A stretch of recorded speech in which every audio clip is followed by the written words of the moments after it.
Been almost 2 years since this all happened, and we're standing here at the Natomas skate park that was named after Tyre Nichols in that time since. And just this week, those cops who are partially responsible for his death have now been convicted. But a local activist, like you said, has now saying that this punishment is not harsh enough.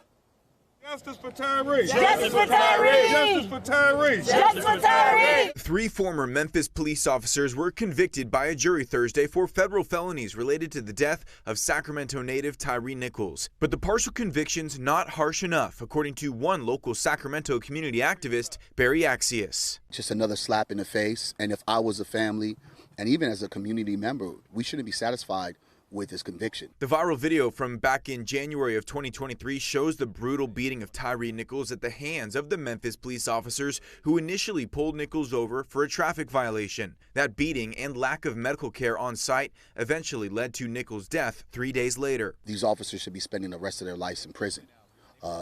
Justice will be Tyre Nichols being here. But they won't be spending the rest of their lives in prison because the jury Thursday did not convict the former officers of the harshest charges they faced, violating Nichols' civil rights by using excessive force and by showing deliberate indifference to his serious medical needs, charges which carry up to a life sentence in prison. Instead, only one former officer was convicted of the 2 civil rights violations, and even then, only on lesser charges of causing bodily harm, not Nichols' death, which only carries up to 10 years in prison. You can't bring the life back of Tyre Nichols.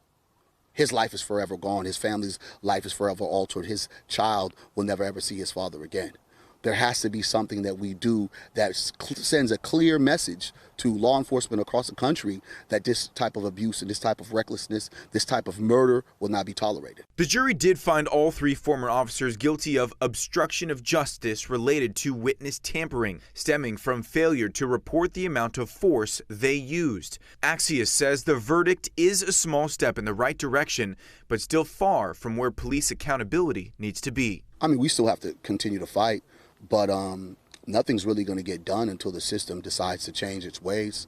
I just don't think that there's enough policy changes and law enforcement is held accountable enough for there to be true change, transparent change that will even change the structure of what policing looks like.